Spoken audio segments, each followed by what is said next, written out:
Good morning and welcome to Lady Australasia Power. I'm your host, Hazel Herrington, the founder of Herrington Publications Worldwide, and it is a pleasure to have you viewing us. We are here in the sunny Gold Coast. The weather is fantastic, and we're just so excited, for all the women that have been speaking this morning. Some have been up from 3 a.m. Thank you so much, ladies. We appreciate you all. Like I've been saying, we rise by lifting others. Together we are strong as women. As women, we're not supposed to be pulling each other down, but supporting each other. Our vision and our mission with this event is to make sure that more women are at the decision-making table. Why? Because when we have more women at the negotiating table and decision-making table, better decisions are made, companies make more profits.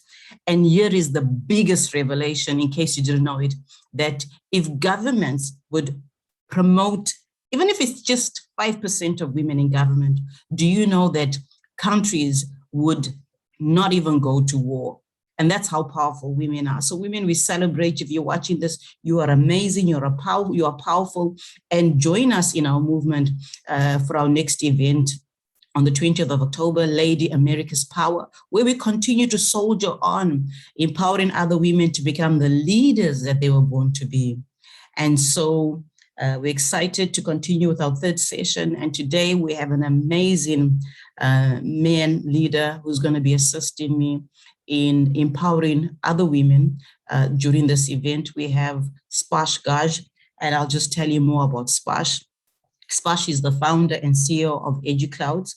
He has one of the world's fastest growing edtech platforms dedicated for learners, educators, and edupreneurs. He has been featured in India TV, Financial Express, The Hindu, Deccan Herald, Your Story, and World Book of Records, London Gold Edition. I was so excited to break one of the biggest records with Spash, and he'll tell us a little bit more about that when he comes on the platform. And so Spash will be co-hosting, and our panelists join us today is Ella Staniak. Ella, good morning. Good morning, Hazel. Good morning, ladies and gentlemen. I am beyond excited being here today with you. And I really once again want to acknowledge you, Hazel, and your team for creating this magnificent event and initiating such important conversation. Thank you. Thank you so much, Ella. We also have Dr. Regini. Dr. Regini, good morning.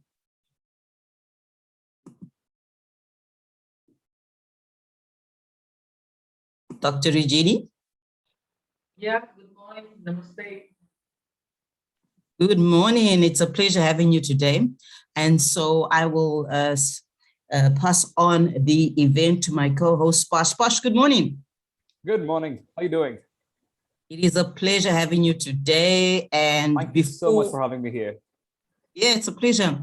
As I'm switching over with this technology that's freezing sometimes, why is peace important? And just give us explain why peace is important. What is peace? Look, well, peace has been a different definition for different people. A lot of people say that money is peace. A lot of people will say that just resting for their entire life is peace. But I have a different definition of my own. For me, if I have someone waiting back at home for me, if I have someone who's ready to keep my back, that's peace for me. So generally, if you say, if you're below 20, that's your mom. If you're below 30, that's your girlfriend. If you're above 30, that's usually your wife. So if there's no women, there's no peace. I'll definitely say that. So for me, women equals peace. Awesome, Spash, and I love your passion. And he's an amazing advocate for the empowerment of women. We will be working on a lot of projects. The Lady America's Power is going to be also partnering with me on that project. Thank you so much, Spash, for empowering women. And the platform is yours. Thank you so much for giving me the opportunity to co-host the event with you. It's been an absolute pleasure to have you all present here today. I was listening throughout since morning. The session started at 5:30 a.m. in the morning here as well. So it's been a very, very, very good morning for me. Absolutely looking at all the beautiful ladies in the morning right away.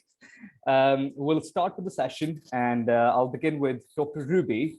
Dr. Ruby, are you here the session today? think Dr. she Ruby has- is not yet online, so continue with Right. the Ella and Dr. Okay. Regini. All right. So good morning, Ella.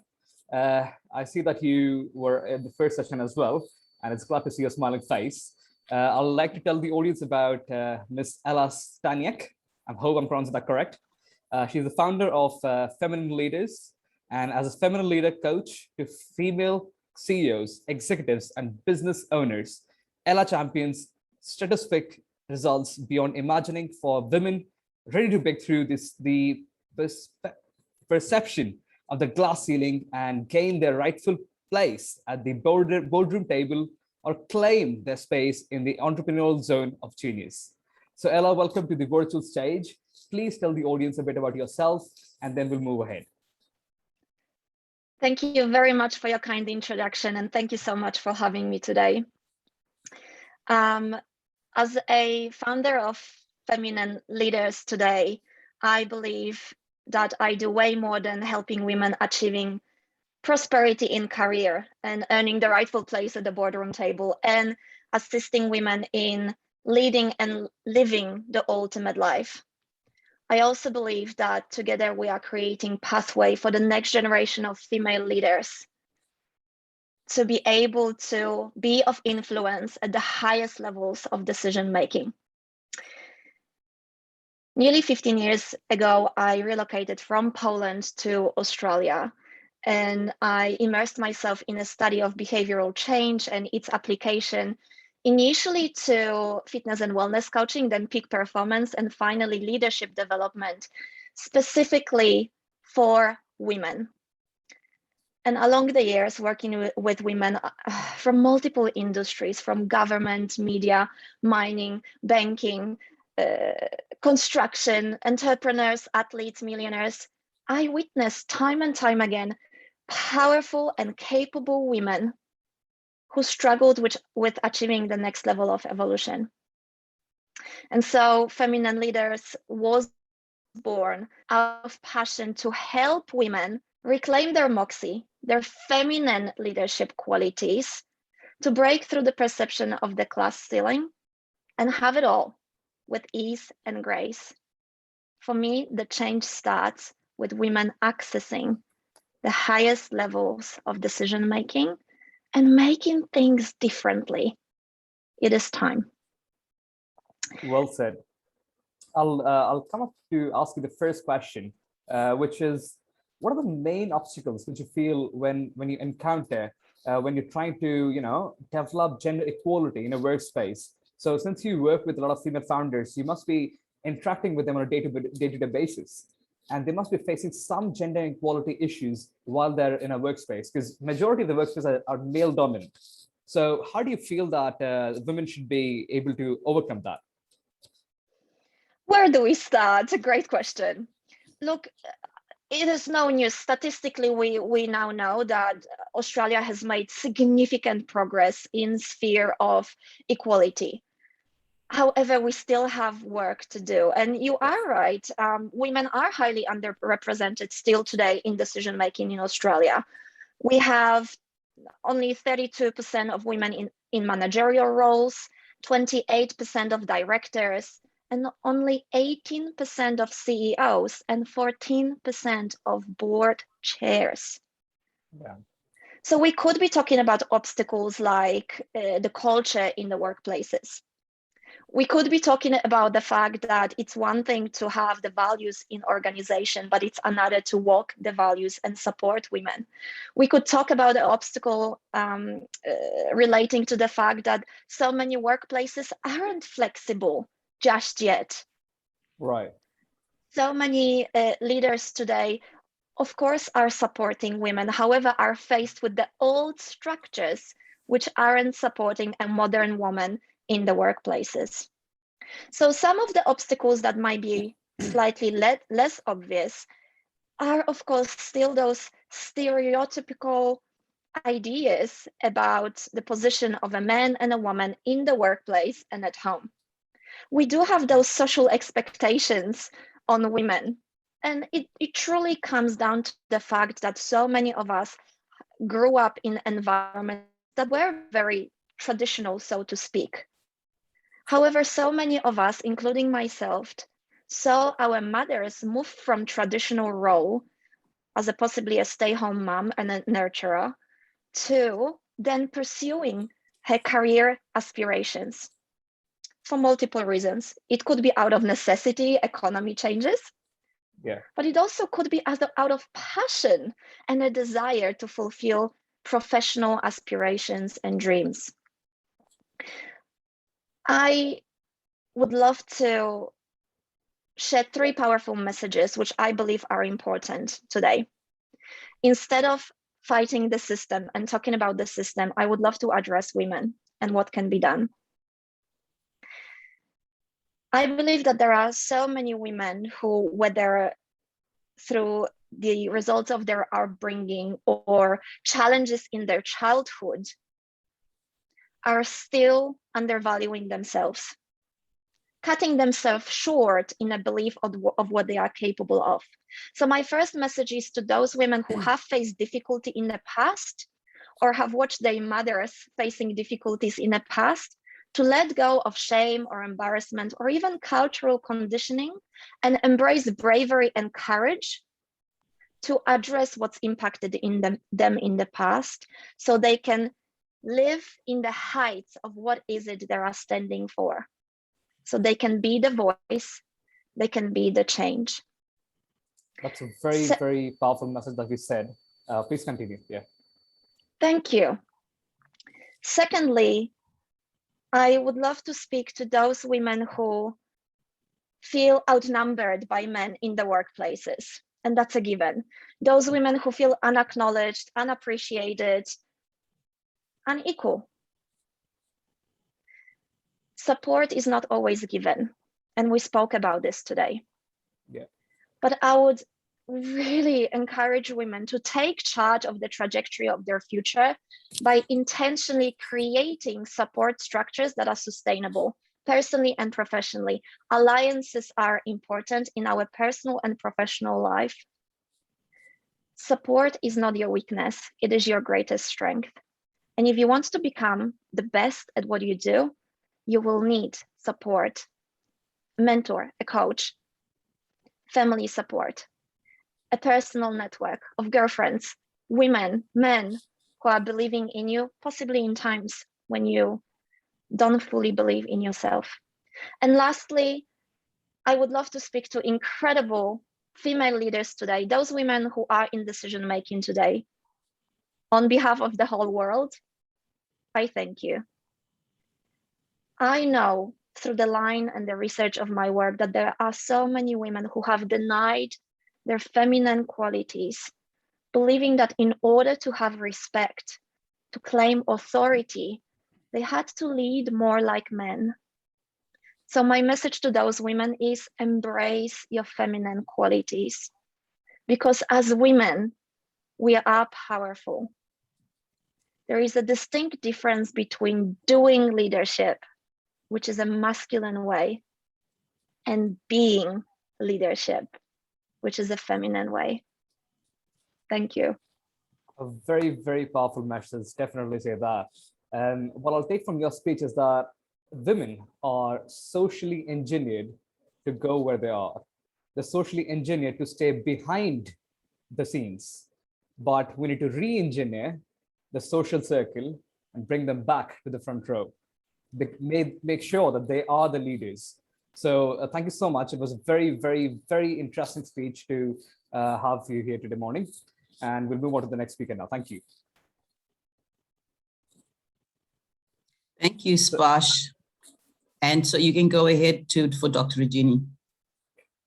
So our next speaker would be Dr. Professor Leon Rajani.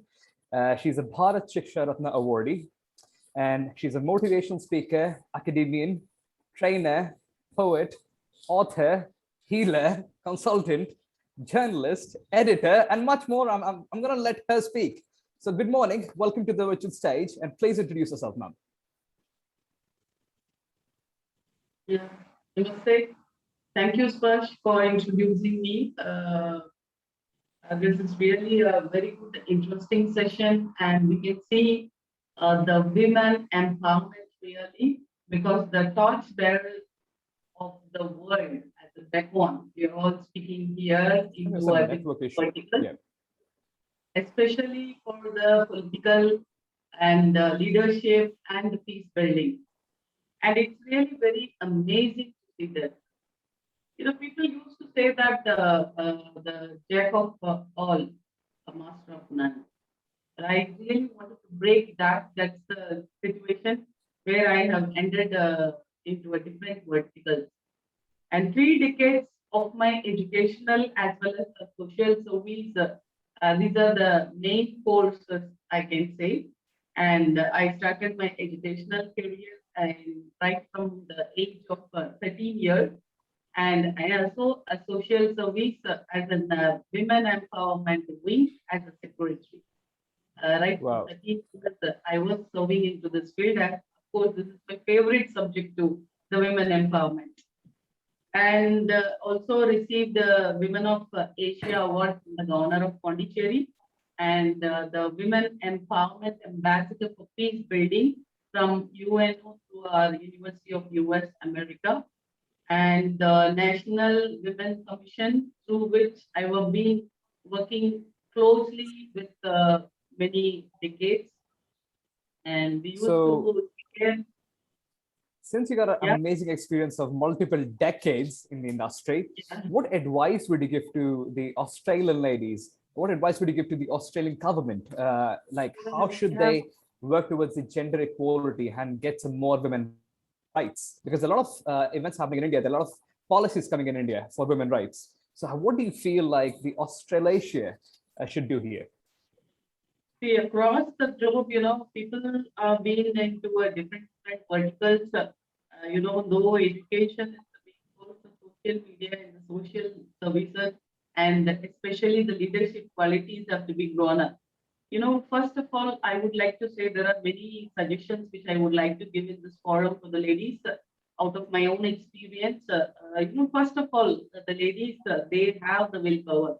As per the Indian culture and tradition, the god Lord Shiva, he is actually called Ardhanarishwar. No, the Yeah, Shiva half is shown the god itself. He has given half of the body to the women, to the wife. So in this way, we have been going across many decades. The women has been taken into consideration of taking care of the family as well as for the nutrition. But they have amazing power, I can say. The ladies are mentally strong, physically strong, and they are the people who are quick taking decision is there with them. And the revolutions begins with only the passionate women and who explore the world in a different verticals. And I am one such example for that in different verticals. I'm a successful entrepreneur, author, poet, an administrator, mentor, trainer, leader, and also a politician, I can say. So first thing I would like to suggest here is compete yourself. Madam previously who said really embrace the feminine. It's really a wonderful wording, I can say. Here also, I'm going to say the same thing like first, love yourself. You have power to do anything in this world, especially the ladies, because if only a man says what he has, he can do, but only a woman can say what she does. So this is what the difference I can say. So first thing, you have to love yourself and you have to love your job or study. If you are a young woman or if you are a student, then you have to love your subject. Then love your aim and your product, whatever it is, if it is an entrepreneur. So in this way, you can do a lot. Usually, I used to say that the life is a very long journey where we are learning everything. So live, let live is the process. But what I can say is, ladies, you lead leaders. It's not that we can create leaders as an education. I can say that. So this is a real process, which I would like to say in a very beautiful manner. You know, this holistic approach for a women empowerment in the social as well as the education, it comes in only 5 categories. The holistic approach of a true women empowerment lies in these 5 areas. That is number one, social. Number two, it's in the complete education. And also the third one is the economical and the political as well as the psychological. So these are all the things which makes the factors of a real holistic women empowerment. And I would rather suggest for this session power of Australia women rather than that iron lady, we can say, because every lady in this world are having a power to be like an iron. So that's why it's act for lady iron ladies, we can say. Yeah, women with a voice is by definition is a strong woman, I can say. You know, for bringing up a child, that means empowering a girl child, there are a kind of things I would like to suggest. You know, we are model self-acceptance. So that is the first thing what we would like to see if a girl has to be brought up in a family. They have to be given a self-acceptance and don't focus on your look. So because it's not a matter of color, creed, region, or socio-economical status or anything. So please concentrate on your self-acceptance and let them be an adventurous or sometimes can be a rowdy also, whatever they feel they can do. So give the freedom of thought because I have been received the freedom from my parents right from the childhood. So that's the reason I can travel anywhere and I can explore anything in this world. Then encourage the parents, especially a female child, where it is the dad can involve into their activities and seek a strong female role for them as a model so that they can follow them. It can be any field, you know, it can be an educational field, social service field, or a politician, a political field, or whatever it can be. They have to choose a proper role model, a feminine role model, and talk to them about a feminism and also, you know, the good touch, bad touch. Nowadays, a lot of discriminations are happening and help them to find a passion. When it comes to Australia, you know, the gender gap of the pay scale, you know, that is also there. You know, people have been having a population equally. But when it comes to a job, there are more than half percentage of the people are working. But when it comes to an executive level, there are only 10% of the women getting into the executive leadership level.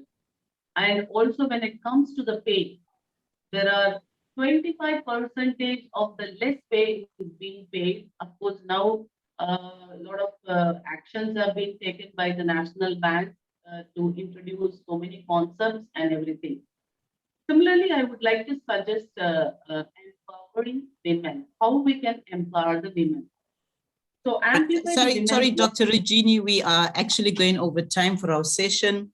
I mean, your speech was so amazing, and it's a pleasure meeting you on this platform. And you've given us a lot of powerful nuggets, and it's a pleasure meeting you. You're looking fantastic, by the way. I will end up the session with one word. It's not a road not taken the story. The world is yours. And come on, ladies, let us explore and rock. Thank you. Thank you very much. Thank you so much for joining the session. Amazing speech. Over to you, Ms. Hazel. Thank you so much, Dr. Regini, and to Ella as well. I mean, this event has been absolutely fantastic. And I said this earlier in the previous sessions that when women come together, amazing things happen. This event is entitled Lady Australasia Power. And I was intentional in adding the power part because we are powerful women. We are powerful in everything that we do. And we are the future change makers. And for the global leaders that are watching, we'd like you to know that women are ready to lead. Women in Asia, women in Australia, women in America, women in Africa. The brand started off Lady Africa Power. We have now done Lady Australasia Power. And next month, it'll be Lady America's Power. Why have we started these amazing events? It's because even though we have a lot of women in positions of leadership, they are not being heard.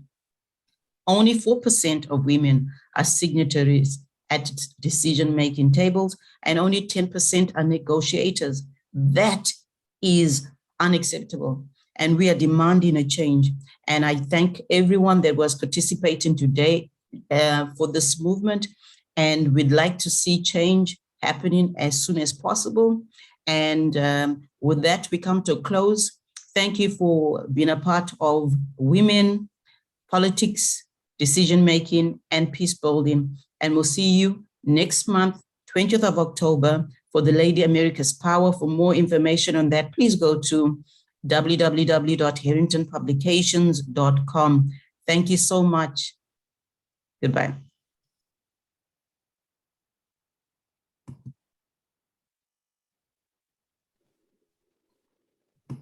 Thank you, Hazel. Thank you. Thank you. It's been a wonderful session. Thank you. Thank you. Take care. Take care, everyone.